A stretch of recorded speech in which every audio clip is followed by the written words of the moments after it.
Hi everyone, my name is Noah Warsaw. I'm filling in for Jamie Tyrrell today on the Volatility Sonar Report. Right behind me is the ETF Super Pit.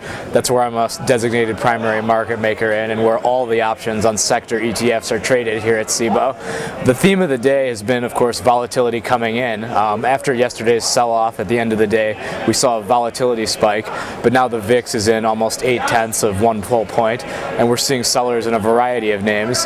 Some of the bigger name products in this pit are XLF, which is of course the Spider Financials, EEM, which is of course iShares Emerging Markets, and also we trade some leveraged products on gold here, including GLL and UGL. So we've seen a gold rally and volatility sellers in a variety of names. In XLF, we're seeing a lot of sellers on the 17, 18, and 16 call line in May, so implied volatility coming in there. Actually, it's trading about 21 now, so the expected move per day is just a little bit higher than that of the VIX, which of course measures the S&P 500 implied volatility. So that's really a shocking revelation that volatility in financial names has come in so drastically, given all the turmoil we've seen over the course of the last 18 months. But the reality is that realized vol of XLF simply has not performed as we would have hoped. If you've owned options in XLF, you would have gotten crushed over the course of the last 4 months due to the low realized vol.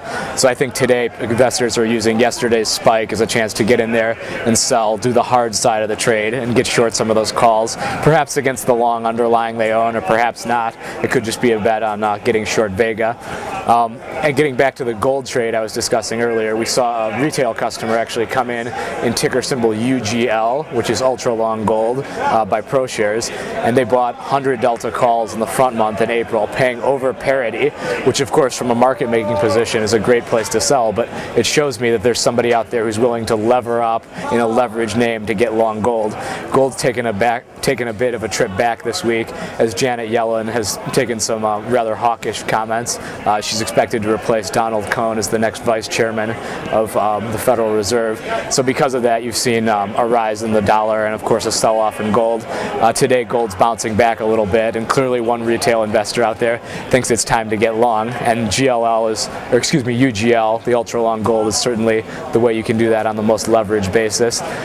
Just to sum things up, overall we're seeing volatility sellers early in the morning. Normally it's expected that vol comes in a little bit on Friday, ceteris paribus, but of course yesterday we were surprised with a late sell-off in the afternoon, so anything's possible, certainly in this market. So the key to the game today is just watch and avoid buying too much volatility if you're a professional trader like me, and just seek to find the best trading opportunities. But that's a wrap for me here, and thanks again for joining us.